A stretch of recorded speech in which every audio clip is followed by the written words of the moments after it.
नमस्कार मित्रों। आज सेकंड सीरीज हम स्टार्ट कर रहे हैं ए टू जेड।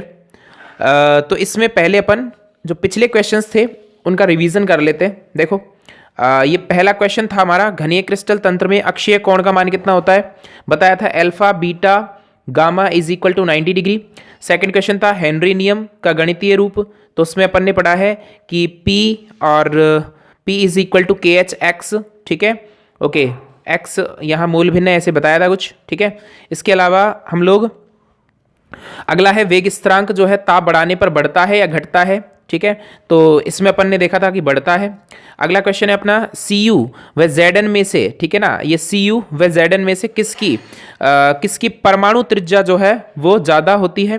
तो सी यू और जेड एन की बात कर रहा है, तो आपको पता है जिंक की जो है परमाणु त्रिज्या क्या है, ज़्यादा होती है। इसके अलावा फिर आगे क्वेश्चन था अपना एक उदासीन द्विदंतुक लिगैंड का उदाहरण बताइए।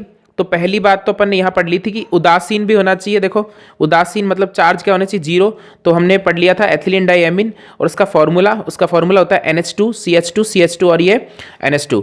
वुड्स अभिक्रिया का रासायनिक समीकरण वुड्स, ओके, वुड्स का समीकरण देखा था हमने, तो CH3I2Na प्लस आई मतलब CH3I मतलब CH3X हो गया, इधर भी CH3X हो गया, 2Na और ये 2NaX, और अपने पास ये एल्केन प्राप्त हो जाएगी, जिसमें से अपन ने ये एथेन प्राप्त कर ली, और ये सोडियम आयोडाइड।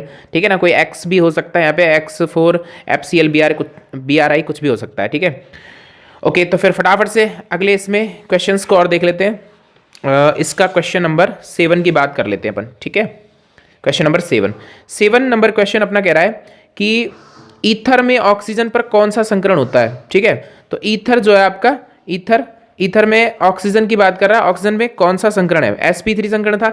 अगला है एसिटिक अम्ल, क्लोरो एसिटिक अम्ल, डाइक्लोरो एसिटिक अम्ल एवं ट्राइक्लोरो एसिटिक अम्ल में को अम्लीय सामर्थ्य के घटते हुए क्रम में व्यवस्थित करो। अब सबसे ज्यादा अम्लीय सामर्थ्य तो किसका होगा, ट्राइक्लोरो, बताया था -I प्रभाव होता है। ठीक है, और फिर आप याद रखेंगे लास्ट में जो है आप रखेंगे CH3COOH को। ठीक है, अगला क्वेश्चन देखिए, ये अगला प्रश्न जो है आपका, अगला प्रश्न है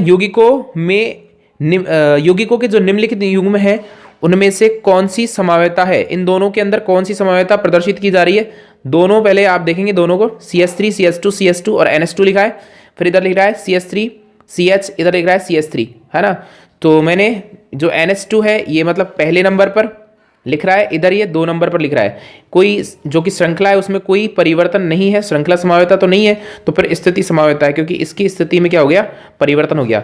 कौन से एमीन जो होते हैं वो जल में कौन से एमीन जो है वो जल में अविलय होते हैं, तो तृतीयक यानी कि 3 डिग्री एमीन की बात कर रहा है। हिंसबर्ग अभिकर्मक का सूत्र लिखो, तो हिंसबर्ग अभिकर्मक का C6H5 और SO2Cl। ठीक है, फिर इसके बाद में ये रिवीजन है, थोड़ा सा मैं फास्ट बोल रहा हूँ इसमें। इसके अलावा CH3CN का IUPAC नाम क्या है, ठीक है ना, तो CH3CN का IUPAC नाम एथेन नाइट्राइल, इसका IUPAC नाम हो गया। ठीक है, तो अपन याद रखेंगे एथेन नाइट्राइल। और इसके अलावा 13 नंबर क्वेश्चन है ये, देखो ठीक से, 13 नंबर क्वेश्चन में अपने पास हो जाएगा, एक यौगिक 2 तत्वों M और N से बना है। एक यौगिक जो है 2 तत्वों M और N से बनाए, बताया था कि तत्व N CCP संरचना बनाता है। देखो, CCP संरचना एक कोष्टिका में जो होती है, कुल संख्या कितनी होती है, 4 होती है। जो एक कोष्टिका है उसमें CCP संरचना में परमाणु की संख्या कितनी होती है, 4 होती है। ठीक है ना, CCP संरचना में जो परमाणु की संख्या है वो कितनी होती है, 4 होती है। और N यहाँ पे CCP संरचना में था, तो N का मान आ गया 4। ठीक है, और जो आपका M परमाणु है वो चतुष्फल के रिक्तियों के 1/3 भाग को क्या करता है, अध्यासित करता है। ये वाली बात ध्यान रखेंगे। तो चतुष्फल की रिक्तियाँ कितनी है टोटल, तो उस हिसाब से रिक्तियाँ बढ़ेंगी 8, ये बता दिया था। इसके अलावा चतुष्फल की रिक्ति, ये सूत्र लिखा था उसका, आप रखेंगे याद कि M की संख्या कितनी हो जाएगी, चतुष्फल की रिक्ति जितना है उसका 1/3 भाग M की संख्या आपके पास निकल आएगी। ठीक है, तो 8/3 तो हो गई M, और ये आपके पास जो अनुपात दे रखा है ना, N अनुपात M, देखो N की संख्या भी ऊपर निकाली थी, 4 थी। यहाँ आप N अनुपात M में याद रखेंगे कि यौगिक का जो N अनुपात M यौगिक का जो सूत्र निकालना है, इस अनुपात से निकालना है। N का मान 4, m का मान 8/3 और 4, देखो ये 4 तिया 12 ऐसे कर दिया था, 12 8 3 2 आ गया था, लास्ट में अपन याद रखेंगे यौगिक का सूत्र आ गया था N3 M2 या N2M3, ठीक है। इस तरीके से आपने ये क्वेश्चंस कर लिए थे और कुछ क्वेश्चन और हैं इसमें। लास्ट में आपका प्रश्न कौन सा था, देखो लास्ट में आपका ये वाला क्वेश्चन और है, इसको और फटाफट से देख लेते हैं। 25 ग्राम शर्करा को जल में घोल करके 250 ml विलियन बनाया गया है, ठीक है। तो 25 ग्राम किसको शर्करा को जल में घोला था, 250 ml विलियन बनाया गया है। यहाँ विलियन पर थोड़ा फोकस करेंगे कि ये 250 बनाया गया है जो कि विलियन है। और आयतन प्रतिशत निकालना है, परसेंटेज ऑफ W/W का फॉर्मूला होता है विलेय का भार। तो विलेय का भार आपके पास 25 ग्राम दिया हुआ है, तो 25 मैंने यहाँ लिख दिया। विलियन का आयतन यहाँ 250 लिखा है, तो अपन ने 100 लिख दिया और दोनों को काटेंगे, सो ये आपके पास 10% आ जाएगा। अगला क्वेश्चन था आपका, प्रथम कोटि की अभिक्रिया के लिए वेग स्थिरांक 60 सेकंड इनवर्स है, वेग स्थिरांक दिया था। प्रारंभिक सांद्रता का 1/16 भाग, तो 1/16 भाग रह जाता है, मतलब प्रारंभिक सांद्रता अगर A है तो A का 1/16 हो जाएगा A/16। उस हिसाब से मैंने ये फॉर्मूला लगाया था, इधर देखो ये मैंने फॉर्मूला लगाया था A/A-x, ठीक है ना।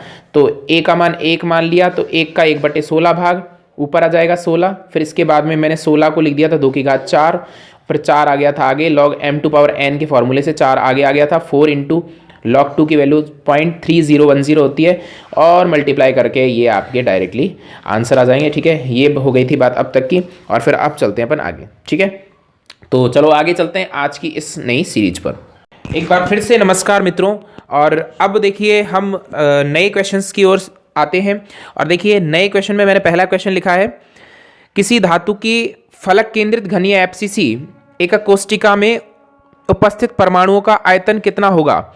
मतलब कि फलक केंद्रित की बात कर रहा है, एकक कोष्टिका में उपस्थित परमाणुओं की जो आयतन पूछा गया है कि आयतन कितना होगा, तो परमाणु की संख्या पहले हमें पता हो। देखो मैंने लिखा भाई परमाणु में संख्या कितनी है, देखो इधर देखो मैंने लिखा हुआ है कि FCC में कुल परमाणु जो होते हैं वो कितने होते हैं जी, 4 होते हैं, ठीक है। कुल परमाणु कितने हैं, 4 होते हैं FCC में, ठीक है। याद रखेंगे ये पूछ रहा है, आयतन पूछ रहा है, ठीक है। और आपसे कह रहा है, यदि आयतन पूछ रहा है तो आप दिमाग लगा सकते हैं कि मैंने FCC में 4 परमाणु लिखे हैं, आयतन जो होता है गोले का ही निकालते हैं हमेशा, ठीक है। अब वो गोले की रेडियस आपको नहीं दिए तो आप मान नहीं रखेंगे रेडियस का, ठीक है। तो आप डायरेक्टली यहाँ मान रखेंगे कि 4 इंटू गोले का आयतन, और गोले का आयतन आपको पता ही है कितना होता है, 4/3 πr³, ठीक है। तो आप 4, ये मैंने 4 इंटू 4 लिख दिया इसको ब्रैकेट में, आप इसे कैलकुलेट करें, इसे कैलकुलेट नहीं करें, ठीक है। ये लिख देंगे अपन 4 इंटू 4 16, 16/3 और ये πr³, ये हो गया आयतन, ठीक है। इसमें अगला प्रश्न देखते हैं। अगला प्रश्न जो दूसरा प्रश्न है, और दूसरा प्रश्न आपको बिल्कुल ये प्रश्न बहुत ही अच्छा प्रश्न बनाया है। देखो इसमें लिखा है, जल की कठोरता के निर्धारण के लिए आवश्यक लिगेंड का नाम लिखिए। तो जल की कठोरता के लिए सीधा प्रश्न अगर आ जाए, जल की कठोरता के निर्धारण के लिए, है ना, तो जल की कठोरता को दूर करने के लिए, निर्धारण के लिए, पता नहीं ऐसे प्रश्नों के अगर आपको दे वो, तो EDTA है, EDTA का पूरा नाम आप जानते हैं। तब देखो एक ही प्रश्न से 2 प्रश्न आपके क्लियर हो जाएंगे। EDTA जो है ना, अरे भाई ये जो EDTA लिख रखा है ना, EDTA ये होता क्या है, एथिलीन डाई एमीन टेट्रा एसीटेटो, ठीक है। और ये कौन सा लिगेंड है, ये षड्दंतुक लिगेंड है, याद रखेंगे, ठीक है। अब एक क्वेश्चन देखो इधर लिखा हुआ है, सिस प्लेटिन गलती से बोल दिया था, सिस या समपक्ष COEN का होल ट्वाइस Cl2 के दोनों प्रतिबिंबी रूप को दर्शाइए। समझ में आ रही बात, देखो प्रतिबिंबी रूप को दर्शाइए। तो पहले तो वो समपक्ष व्यवस्था की बात कर रहा है, ठीक है। पहले तो आपसे वो कह रहा है समपक्ष व्यवस्था, तो समपक्ष व्यवस्था आनी चाहिए। तो ये आप इसे क्लियरली देखो, यहां पर मैं सेंट्रल में कर देता हूं इसे, देखो तो ये इसे आप पहले तरीके से देखें। ये जो व्यवस्था है यहाँ EN लिखा है, यहाँ पे EN लिखा है, ये Cl लिखा है और यहाँ पे Cl लिखा है। तो ये जो EN जब एक साइड में है ना, और ये Cl एक साइड में, इसको तो कहते हैं सिस, ठीक है। और फिर वो कह रहा है प्रतिबिंबी रूप को दर्शाइए, तो ऐसे डॉटेड लाइन बना के, और इसका जस्ट आपको प्रकाशिक जो समावी तरीके से होता है प्रतिबिंबी रूप, जो आप कांच में देखते हैं, वो प्रतिबिंबी रूप आप इधर बना देना, ठीक है। तो बहुत ही आसान है, एक ही उसके अंदर 2 क्वेश्चन अगर पूछ ले वो आपसे, तो इस तरीके से आप समाव्यता बता सकते हैं इसकी, ठीक है। आगे चलते हैं।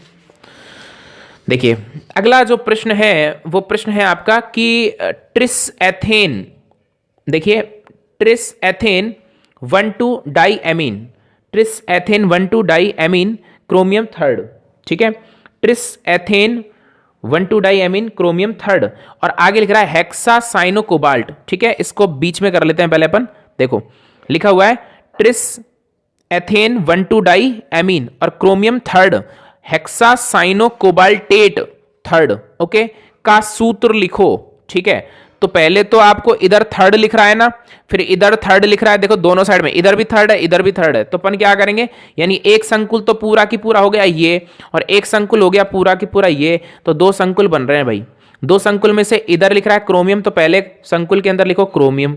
फिर लिख रहा है कि ट्रिस मतलब 3 बार है, कौन है, एथिन 1,2-डाईएमीन यानी एथिलीन डाईएमीन, तो EN लिखोगे, ठीक है। फिर आगे क्या किया है, फिर आगे देखो इसे तरीके से समझो। अब आप देखो सोचो, आप यदि आपके पास यहां पर ये दे रखा है क्रोमियम, ठीक है, अगर क्रोमियम दे रखा है तो यहां पर क्रोमियम का कोई ना कोई जो ऑक्सीकरण अवस्था तो आपको यहां इधर दी होगी, तो आप Cr का मान तो रखोगे +3, है ना, और En का कितना होता है 0, तो Cr का मान जब +3 रखोगे तो 3 × 0, देखो ऐसे लिखा है अपन ने इधर, देखो ये 3 है ना, और प्लस में 3 × 0, मतलब इसका 0 हो गया। तो अपने पास टोटल बच क्या रहा है भाई, यहाँ पे लास्ट में बच रहा है +3, जो +3 बच रहा है ना उसको आप ऊपर लिखो इधर, ठीक है। इसमें भी ऐसे ही करना है। इसमें पहले धातु कौन है, कोबाल्टेट है। जब धातु कोबाल्टेट है ना तो धातु को तो पहले लिखोगे, फिर लिगेंड्स देखोगे, तो लिगेंड्स अपने पास है CN मतलब साइनो, ओके, साइनेटो भी कहते हैं, बाकी एक ही बात है, साइनेटो भी कहते हैं। और आपने साइनेटो हेक्सा मतलब 6 है, मैंने लिख दिया ये। अब देखो यहाँ पर आप CO का भी थर्ड दे रखा है तो +3 रखोगे।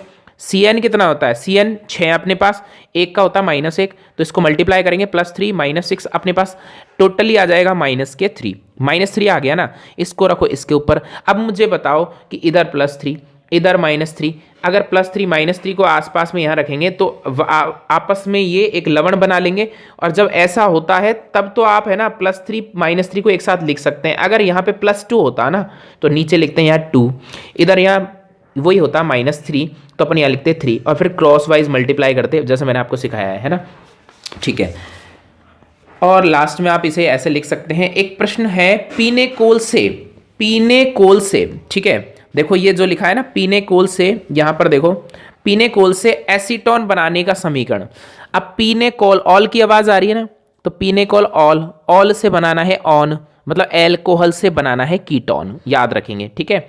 तो ऐसे प्रश्नों में क्या करेंगे, देखो पीने कोल से, यहां पर मैंने ये CH3 ये CH3, ठीक है, यहाँ CH3 और ये OH ये OH ये इधर, इसका नाम ही पीने कोल है।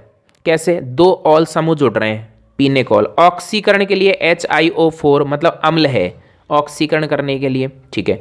अब इसे मैं यहां से तोड़ू बीच में से, सोचो यहां से बीच में से तोड़ दें, ठीक है, तो क्या ये 3 कार्बन अलग हो जाएंगे, ये 1 2 3 अलग हो जाएंगे, 1 2 3 अलग हो जाएंगे, ठीक है।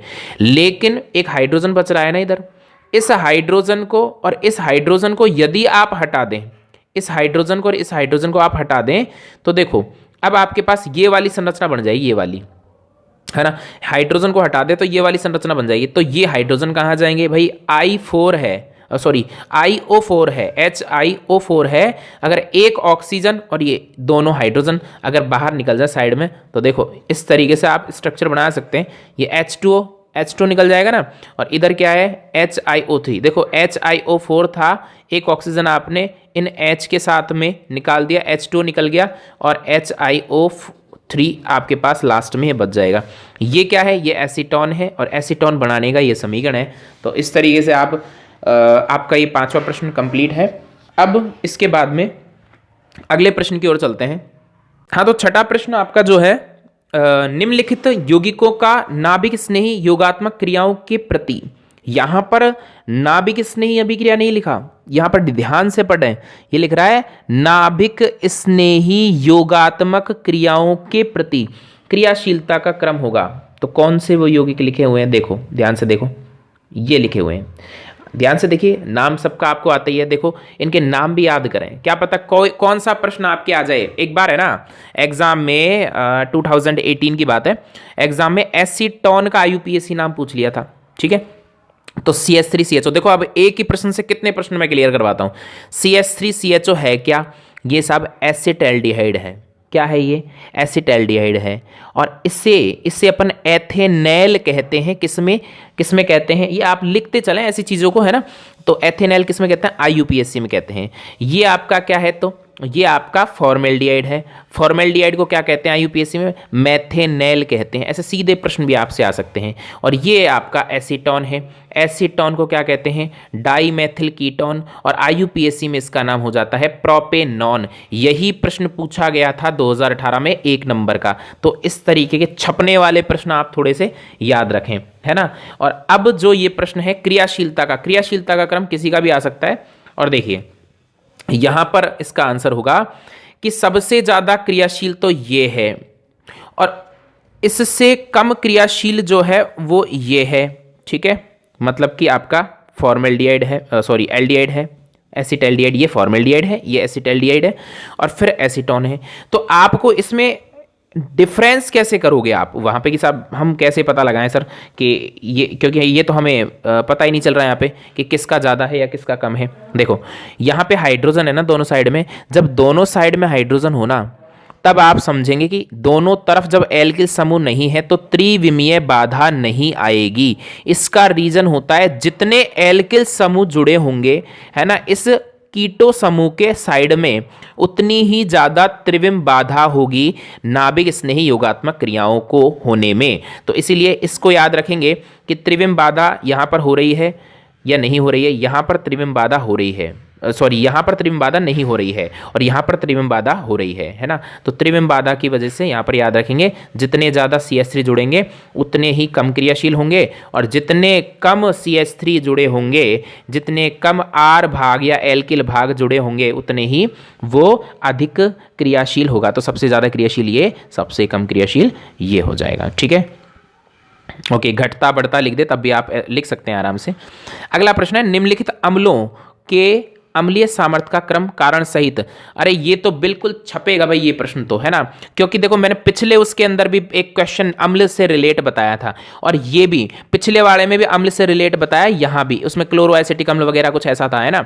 यहाँ पे आप समझें, यहाँ पर प्रश्न में दे रखा है नाइट्रो एसिटिक अम्ल। भाई एसिटिक अम्ल में है ना नाइट्रो समूह जुड़ रहा है, नाइट्रो का -I प्रभाव होता है, ध्यान रखना।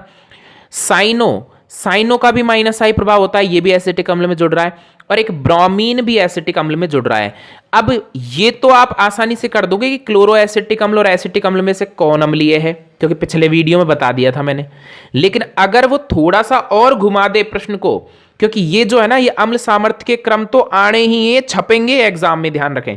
तो नाइट्रो समूह अगर दे दे वो नाइट्रो और साइनो, तो ध्यान रखना नाइट्रो और साइनो में से कौन ज्यादा -I प्रभाव रखेगा। अरे जो ज्यादा -I प्रभाव रखेगा ना वही ज्यादा अम्लीय गुणधर्म दर्शाएगा। क्यों? अब देखो मैंने यहाँ पे अम्ल सामर्थ्य का बढ़ता क्रम, ठीक है, और यहाँ पर कुछ इसमें लैंग्वेज भी लिखी है।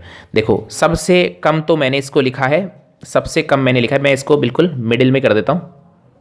और देखो सबसे कम अम्लीय सामर्थ्य में मैंने लिखा हुआ है, सबसे कम अम्लीय सामर्थ्य में मैंने लिखा हुआ है किसको? ब्रोमो को, फिर साइनो को, फिर नाइट्रो को। याद रखेंगे नाइट्रो का सबसे ज़्यादा -I प्रभाव, इससे ज़्यादा फिर CN का, साइनाइड का, और इसके बाद में ब्रोमीन का, है ना, ब्रोमो का। ठीक है, तो ये -I प्रभाव के अनुसार याद रखेंगे, जिसका ज़्यादा -I प्रभाव होगा वो उतना ही ज़्यादा अम्लीय प्रभाव दर्शाएगा, ध्यान रखना। देखो लिखा हुआ है, कारण लिखा हुआ है, अम्लीय गुण के इस बढ़ते हुए क्रम का कारण -I प्रभाव का बढ़ना है, जिससे कार्बोक्सिलेट आयन के स्थायित्व में वृद्धि होती है। कार्बोक्सिलेट आयन किसको कहते हैं?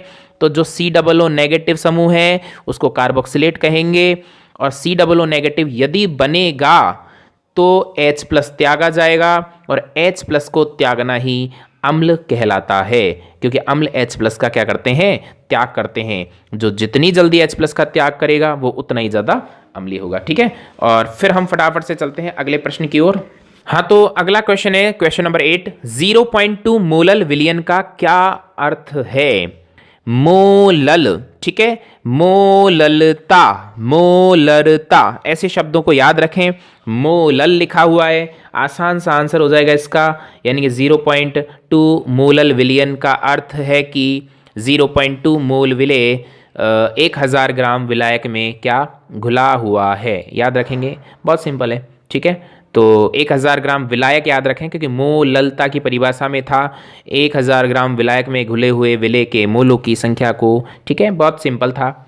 ओके, पीतल कांसे तथा जर्मन सिल्वर का संगठन बताइए। तो पीतल कांसा और जर्मन सिल्वर का संगठन क्या था? ठीक है, ओके, तो ये पीतल कांसा और जर्मन सिल्वर। ठीक है, तो बिल्कुल संगठन बताना है, सोचिए, मैंने बताया था आपको। ठीक है, ओके, तो हम देख लेते हैं। अच्छा, तो पीतल होता है कॉपर और जिंक से मिलकर बना होता है। ठीक है, पीतल जो होता है वो किससे मिलकर बना होता है? कॉपर और जिंक से। कॉपर जिंक से मिलकर बना होता है कौन? पीतल। और याद रखने की ट्रिक है पीताजी, पीतल जो है तांबा और जिंक से बनता है। कांसा को याद रखें, कांसा काटी। तो कॉपर और टी फॉर टिन, कॉपर और टिन, SN फॉर टिन होता है।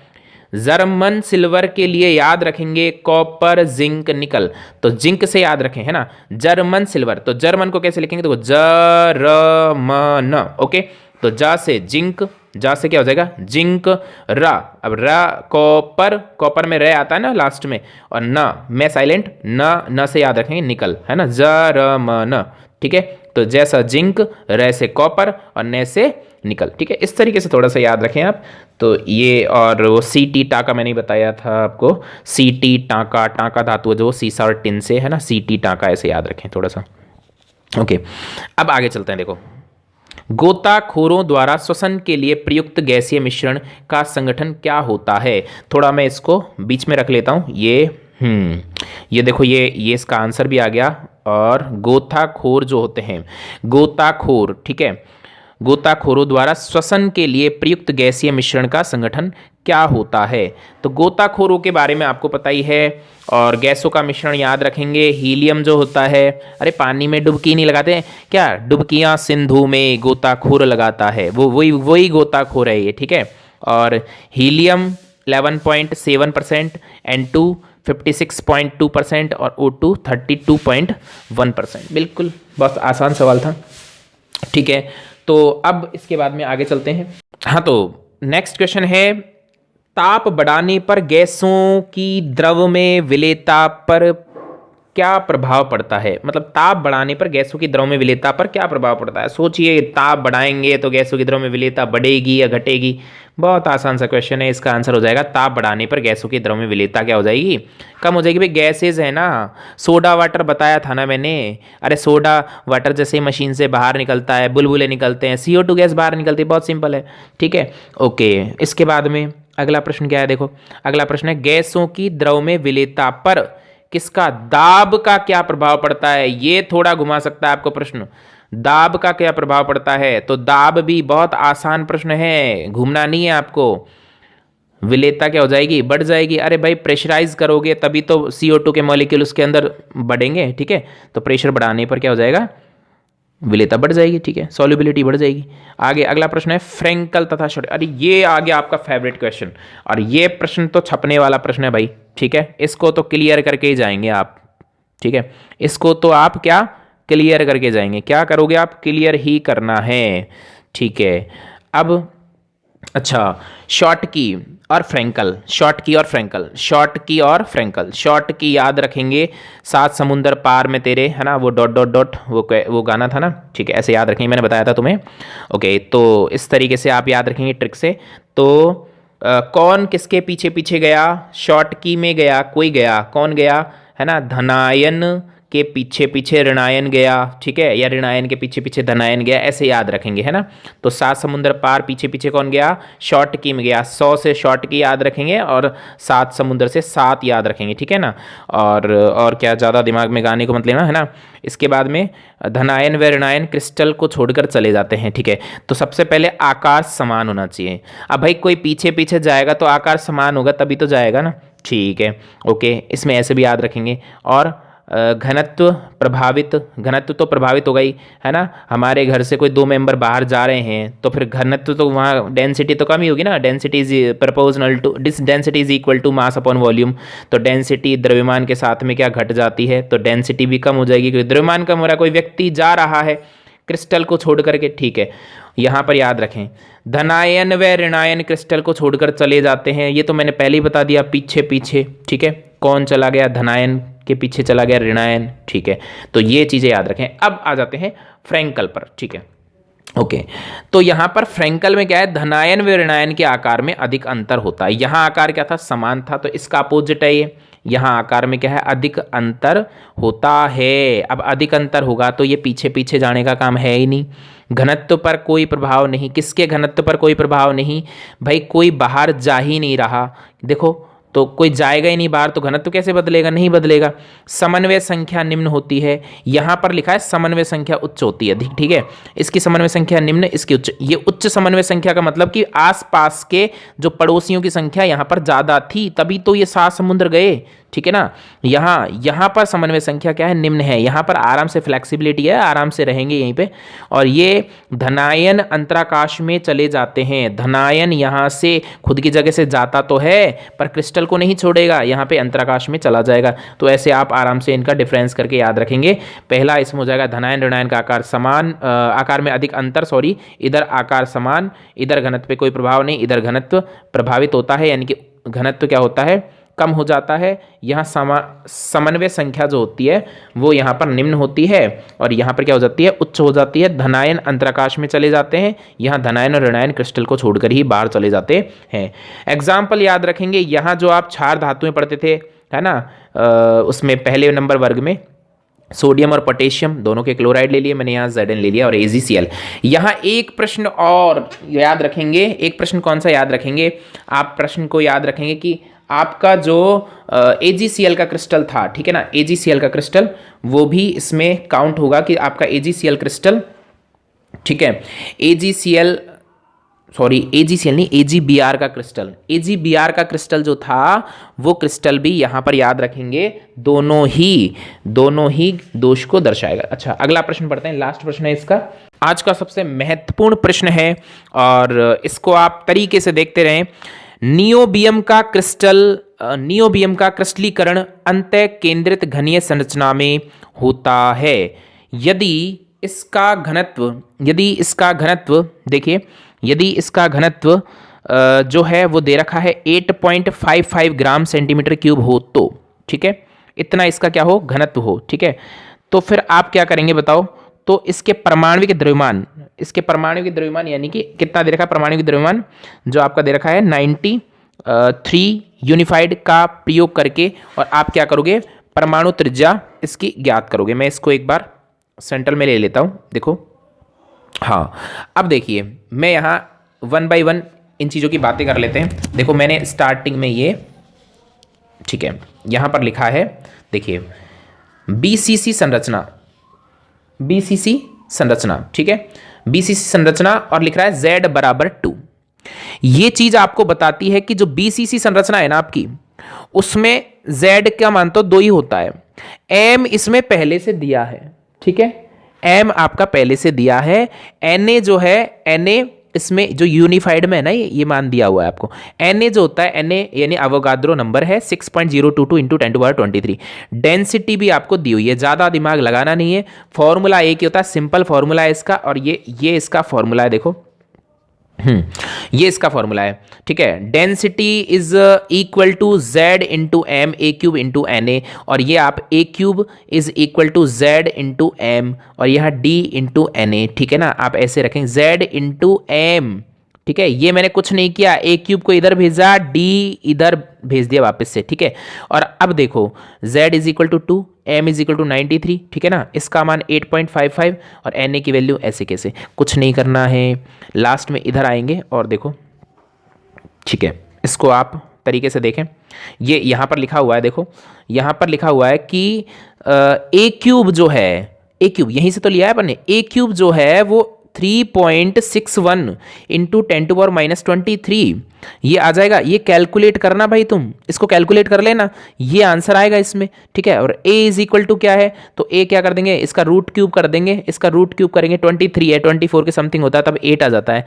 और ये आप इसको कैलकुलेट करके ये सेंटीमीटर में आ जाएगा, ये सेंटीमीटर क्यूब था, रूट क्यूब करेंगे सेंटीमीटर में आ जाएगा, ठीक है। a की वैल्यू आप यहाँ से निकालेंगे। अब देखो यहाँ सेंटीमीटर को मीटर में चेंज कर लिया इन्होंने 10⁻10 से, ठीक है ना, भाग दे दिया होगा 100 का, और 100 का भाग देने से ऊपर चली जाएगी 10⁻2, ठीक है। अच्छा, इसके बाद में a यहाँ चेक करेंगे, देखो ये a दे रखा है, a इज इक्वल टू, यहाँ पर कुछ ना कुछ बदलाव किया है, देखो ये है किसमें, मीटर में है। यहाँ पर देखो ये पॉइंट, ये डेसिमल को है ना, इस डेसिमल को इधर 2 अंक इधर इधर कर दिया इधर, है ना। तो डेसिमल जब इधर आएगा, 2 अंक इधर आएगा, तो इधर जाने पर माइनस चार्ज बढ़ता है, तो 10⁻2 पावर में वृद्धि हो जाएगी। तो मैंने ये 330.5 इंटू 10⁻12 इस तरीके से लिख दिया है ये, ओके। ये मीटर में है, और इस मीटर को ध्यान दो, देखो ये मैंने ऐसे लाइन किया हुआ है ना, ये जो है 10⁻12 मीटर, इसी को तो कहते हैं पिकोमीटर। एक की वैल्यू आ गई आपकी पिकोमीटर में, ठीक है।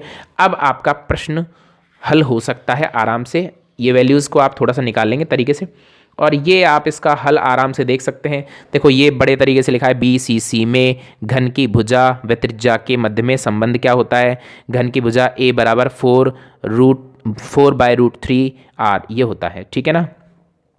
किसका है ये घन की भुजा और त्रिज्या में संबंध है, ठीक है। डायरेक्ट याद रखना है, r इज BCC में, ओके। FCC में अलग होता है, FCC में a is equal to 2√2r होता है, और जो आपका सरल घनीय होता है उसमें a इज इक्वल टू होता है 2r होता है, ठीक है। तो r इज इक्वल टू √3/4, और ये ऊपर a मैंने लिखा हुआ है, समझ में आ रही बात, ठीक है। √3/4, और ये a मैंने ऊपर लिखा हुआ है, a की वैल्यू आपको दी हुई है, ये a दे रखा ना a, और a की वैल्यू आप यहाँ पर रख सकते हैं आराम से, ठीक है। और √3/4, और ये एक की वैल्यू आप यहाँ रख देंगे, और इस तरीके से इसको मल्टीप्लाई करके, और ये आपके पास मान आ जाएगा, आप √3 का मान रख लेना 1.732 जो भी, ठीक है। और ये पिकोमीटर में आपके पास आंसर आ जाएंगे, ठीक है।